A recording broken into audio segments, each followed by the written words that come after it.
कोल्हापूर महानगरपालिका निवडणुकीतील महाविकास आघाडीच्या उमेदवारांच्या प्रचारासाठी मिरजकर तिकटी इथं जाहीर सभा घेण्यात आली।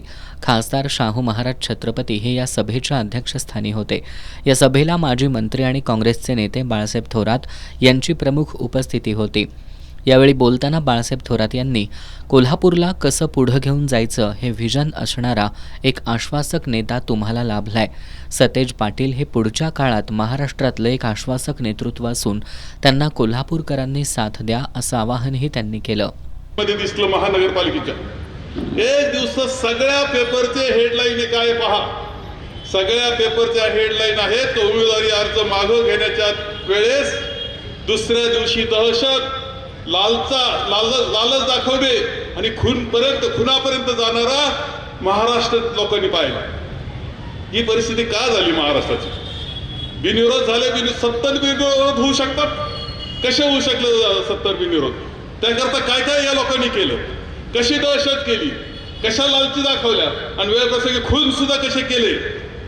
तुम्हाला पुढचा महाराष्ट्र असा पाहिजे काय हा प्रश्न मी विचारेन।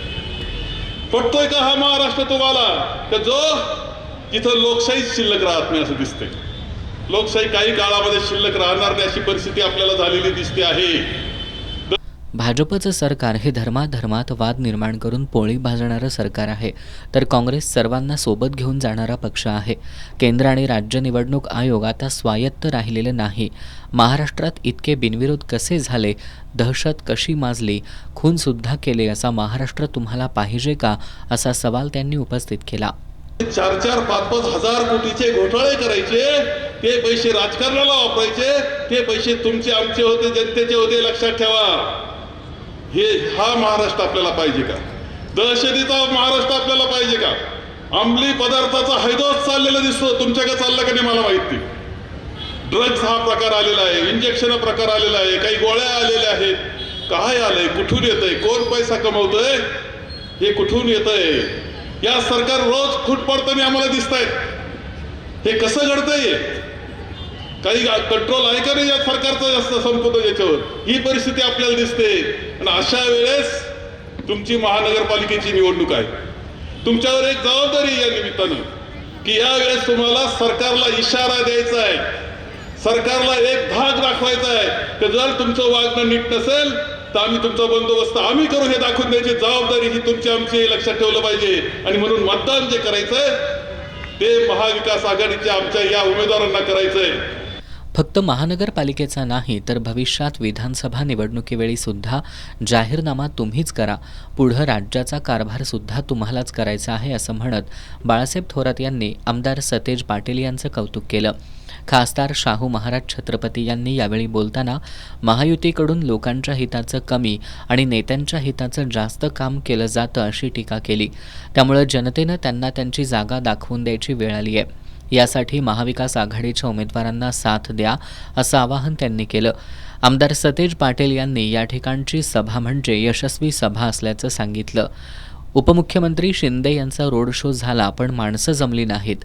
मी कच्चा पैलवान नाही, कुस्ती जिंकल्याशिवाय हा पैलवान घरी जात नाही असं त्यांनी ठणकावून सांगितलं।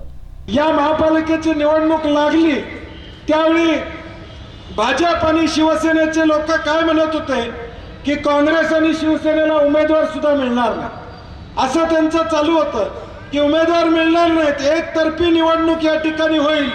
परंतु एकतर्फी या मैदानामध्ये कुठलं मैदान कुणाला मारायला बंटी पाटील साधा कच्चा पैलवान या ठिकाणी नाही। मैदानात एकदा आम्ही उतरलो, कुस्ती जिंकल्याशिवाय आम्ही घरला जात नाही, हा आमचा इतिहास या ठिकाणी।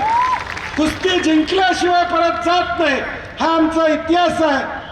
50 वर्षाचं थेट पाईपलाईनचं स्वप्न पूर्ण करून दाखवलं।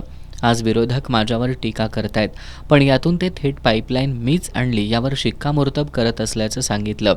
काँग्रेसच्या जाहीरनाम्याचा उल्लेख करत यामध्ये महिलांना प्राधान्य दिल्याचं त्यांनी सांगितलं। KMTमधून महिलांना आणि विद्यार्थ्यांना मोफत प्रवास, शहरात विविध ठिकाणी 10 पिंक महिला स्वच्छतागृह, मोफत महिला आरोग्य तपासणी आदी तरतुदी जाहीरनाम्यात केल्याची माहिती त्यांनी दिली। मोठी शस्त्रक्रिया असेल तर महानगरपालिकेकडून 10,000ची तातडीची मदत, छत्रपती शिवाजी महाराज नॉलेज सेंटरच्या माध्यमातून स्पर्धा परीक्षा मार्गदर्शन केंद्र अशा जाहीरनाम्यातील योजना उपाययोजनांची त्यांनी यावेळी माहिती दिली. येत्या वर्षभरात संपूर्ण शहर खड्डेमुक्त करणार असून आमच्या सत्ताकाळात टक्केवारी बंद होणार असं आश्वासन त्यांनी दिलं. उपमुख्यमंत्री एकनाथ शिंदे, मुख्यमंत्री देवेंद्र फडणवीस कोल्हापूरला प्रचारासाठी आले. आता फक्त पंतप्रधान नरेंद्र मोदी तेवढे यायचे राहिले तसा टोला त्यांनी लगावला. मी एकटा असलो तरी कोल्हापूरच्या जीवावर ही निवडणूक लढवत असून तुम्ही मला साथ देणार का असा सवाल केल्यावर सर्वांनी एकमुखानं साथ देणार अशी ग्वाही दिली. म्हणजे आज ही एकाएकी लढाई बंटी पाटील मी सगळ्यांना बरोबर घेऊन या ठिकाणी लढतोय. ते फक्त आणि फक्त कोल्हापूरकरांच्या जीवावर लढतोय. तुम्ही मला साथ देणार का? तुम्ही मला साथ देणार का?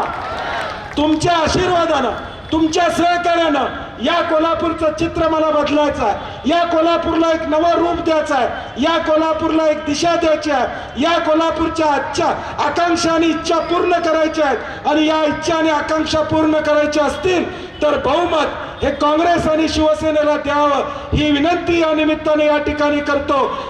शिवसेना ठाकरे गटाचे जिल्हाप्रमुख रविकिरण इंगवले यांनी आमदार राजेश क्षीरसागर यांच्यावर टीका करताना त्यांनी फक्त स्वतःचा विकास केला असल्याचं सांगितलं. बंटी साहेबांनी ज्यांना मोठं केलं ते सोडून गेले. मात्र कोल्हापूरकरांना गद्दारी सहन होत नाही, त्यामुळे आजरेकरांची सीट पडलीये असं त्यांनी ठामपणे सांगितलं. यावेळी आमदार जयंत असगावकर, शिवसेना ठाकरे गटाचे सहसंपर्क प्रमुख विजय देवणे, उपनेते संजय पवार, काँग्रेसचे शहराध्यक्ष सचिन चव्हाण, सुनील मोदी, दिलीप पवार, उदय नारकर, रघुनाथ कांबळे, आनंद माने, बाबासाहेब देवकर, राजेंद्र ठोंबरे, किसनराव कुराडे, मोहन पिसाळ यांच्यासह महाविकास आघाडीचे उमेदवार, पदाधिकारी, कार्यकर्ते आणि नागरिक मोठ्या संख्येनं उपस्थित होते.